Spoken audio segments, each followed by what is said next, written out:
নমস্কার, সুপ্রভাত। আজ 10ই জুন 2026। সকালবেলা ঘুম ভাঙলো তো সময় মতোই, কিন্তু এত অসহ্য গরম সকাল থেকেই যে কি বলবো। মানে কোনো কাজেই আর হাত দিতে ইচ্ছে করছে না, প্রচণ্ড ঘাম হচ্ছে এবং সেই সঙ্গে সঙ্গে চারিদিকে যেন কেমন একটা গুমোট ভাব। চারিদিক থেকে যেমন একটা দমবন্ধ করা পরিস্থিতি তৈরি হলে ঠিক যেরকম হয়, ঠিক অনেকটা সেই রকম। বাইরে খুব একটা হাওয়াও নেই, গাছপালাও খুব একটা নড়ছে না। আর সকালবেলা বারান্দায় এসে দেখলাম চারপাশটা বেশ মেঘলা। আশা তো আছে যে ঝড় বৃষ্টি হবে, কিন্তু কখন হবে সেটাই দেখার। আপাতত দিনের কাজ তো শুরু করতেই হবে। রাস্তাঘাটও বেশ ফাঁকা, লোকজন আস্তে আস্তে তাদের দৈনন্দিন কাজগুলোতে বেরোচ্ছে, আর আমার গাছগুলো তো রয়েছে সেই একই রকমভাবে। চলুন এদের খানিকটা জল দিই, খেতে পড়তে দিই, তারপরে বাকি কাজে হাত দেওয়া যাবে।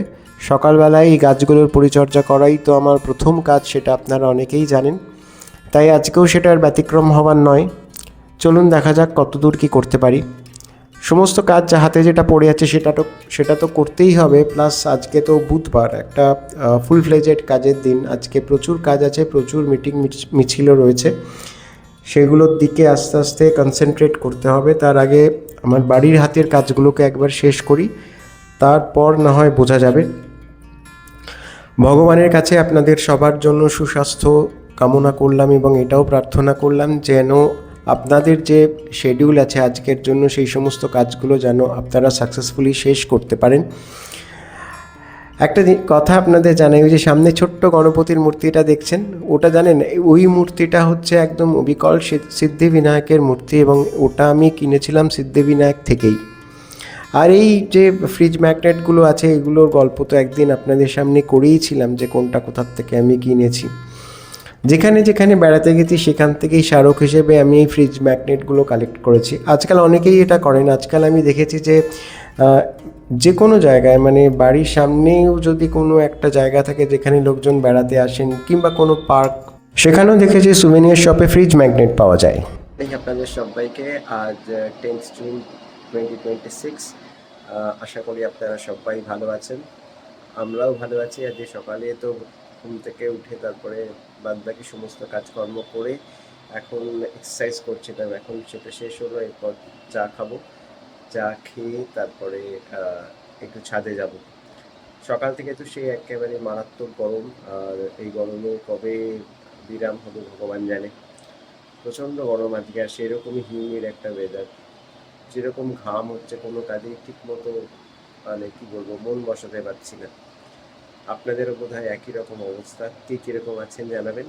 সবাই ভালো থাকবেন, আবার দেখা হচ্ছে খুব শিগগিরই। সকালে চায় কফির সঙ্গে, 1 কাপ কফির সঙ্গে 2টো বিস্কুট জুটলো, তার সঙ্গে জুটলো একটু কাঁচা হলুদ। সেই সব খেয়ে ছাদে গেছিলাম। ছাদে একটু গাছগুলোর কাছে ঘুরে ফিরে এসে ব্রেকফাস্ট করতে বসলাম। আজকে ব্রেকফাস্টে সেরকম কিছু ছিল না, ছিল কিছু পাউরুটি দিয়ে তৈরি করা একটা ভুজিয়ার মতন, তার সঙ্গে 1 গ্লাস দুধ। এটা ঠিক দুধ না, এটা এক ধরনের প্রোটিন মিল্ক। এটা আমি আপনাদের একসময় ডিটেলসটা বলবো। সাধারণত যারা ডায়াবেটিক তাদের কিন্তু এটা খুব ভালো কাজ দেয়। স্নান সেরে চলে এলাম ঠাকুর ঘরে। ঠাকুরদের পুজো অর্চনা, সেটা তো আমার নিত্যদিনের কাজ। আমি বাড়িতে থাকলে পরে সাধারণত এই কাজটা আমি নিজেই করি, সে তো আপনারা এতদিন আমাকে দেখে বুঝতেই পেরেছেন। তো পুজো আর্চা শেষ করলাম। এদিকে 2-একটা আর্জেন্ট কলও আছে, সেগুলোকেও করতে হবে। তাই পুজোর কাজ শেষ করে বসে পড়লাম অফিসের কাজে। দেখা যাক কি করা যায়। অসহ্য গরম, আর ভালো লাগছে না আজকে। মানে মনে হচ্ছে যেন সহ্যের সীমাই ছাড়িয়ে যাবে। ঠাকুরকেও বললাম এবার একটু আমাদের ঠান্ডা করো, শীতল করো।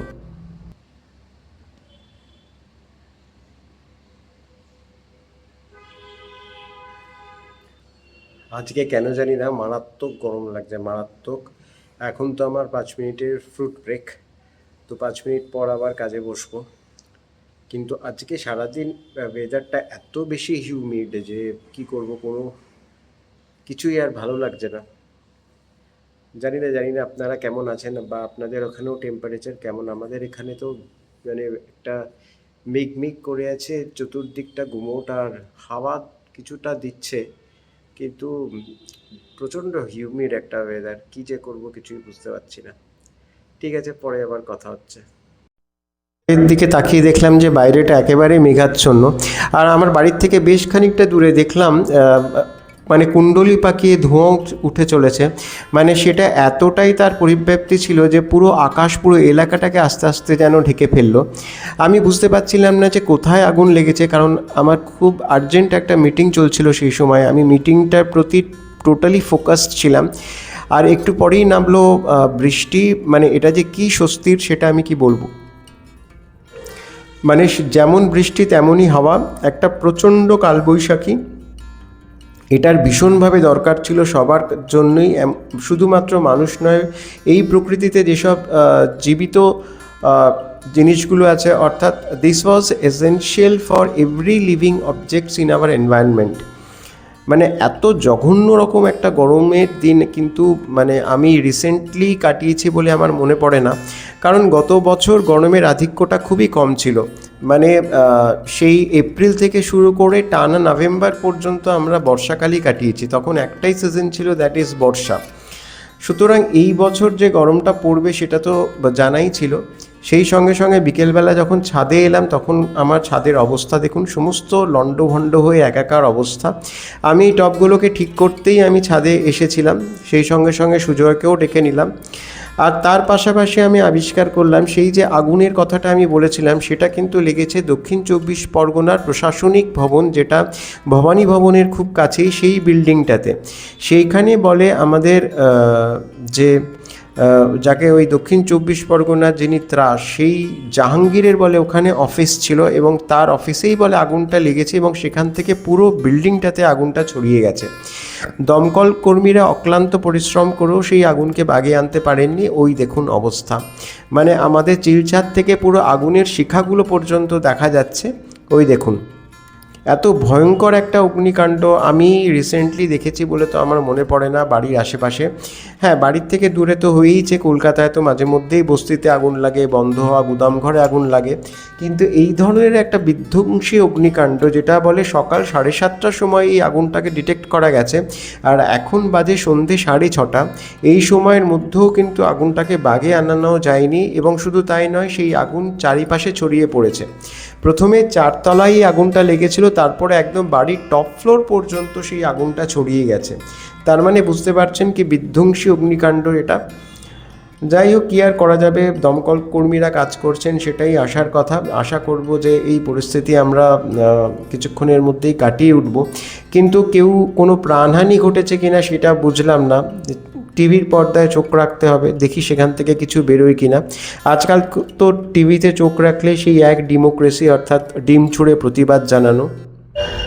একটা কথা সবসময় আমাদের মাথায় রাখতে হবে, এটা আমরা ছোটোবেলায় শিক্ষা পেয়েছি আমাদের শিক্ষক এবং গুরুজনদের কাছ থেকে, যে যদি তুমি কাউকে অন্যায়ভাবে ঢিল ছোড়ো তো একদিন না একদিন সেই ঢিলটাই পাটকেল হয়ে ফিরে আসবে তোমার কাছে। সেটাই এখন ঘটছে আমাদের প্রাক্তন মুখ্যমন্ত্রী মমতা বন্দ্যোপাধ্যায় এবং তার ভাইপো অভিষেক বন্দ্যোপাধ্যায়ের ক্ষেত্রে।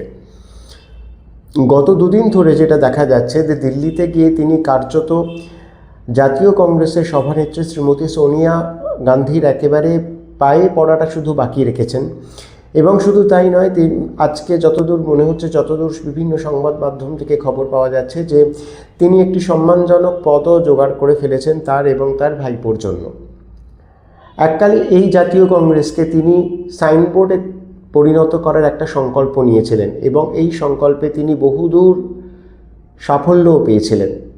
জাতীয় কংগ্রেসকে বিভিন্ন পর্যায়ে, মানে একদম সেই পঞ্চায়েত স্তর থেকে শুরু করে বিধানসভা পর্যন্ত তাদের সদস্যদের ভেঙে, শুধুমাত্র তাই নয়, আমার যতদূর মনে পড়ছে যখন তৃণমূল কংগ্রেস ক্ষমতায় এলো অর্থাৎ 2011 সালে, তখন কিন্তু তারা কংগ্রেসের সঙ্গে জোট বেঁধেই ক্ষমতায় এসেছিল, এবং তারপরে ভোট পরবর্তী সময়ে সেই জোটের যে কী অবস্থা হয়েছিল সেটা আমরা সবাই জানি।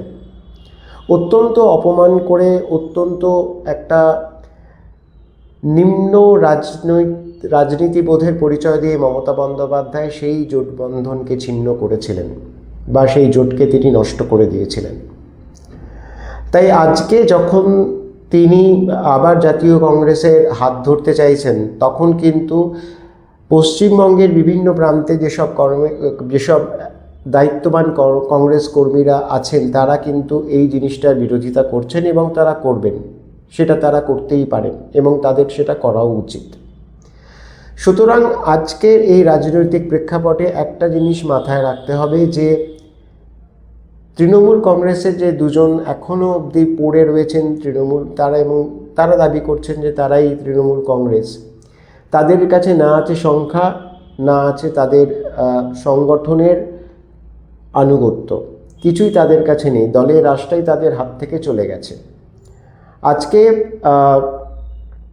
এটা দেখা যাচ্ছে যে যেসব বিরোধীরা বিধানসভায় তারা তৃণমূল কংগ্রেসের বিরোধিতা করে, তৃণমূল কংগ্রেসের যে বিধায়করা বিরোধিতা করে বেরিয়ে এসছেন, সেই সংখ্যাটা আজকে গিয়ে 64-তে পৌঁছেছে এবং দাবি করা হচ্ছে সেই সংখ্যাটা আগামীকাল 65-তে পৌঁছবে।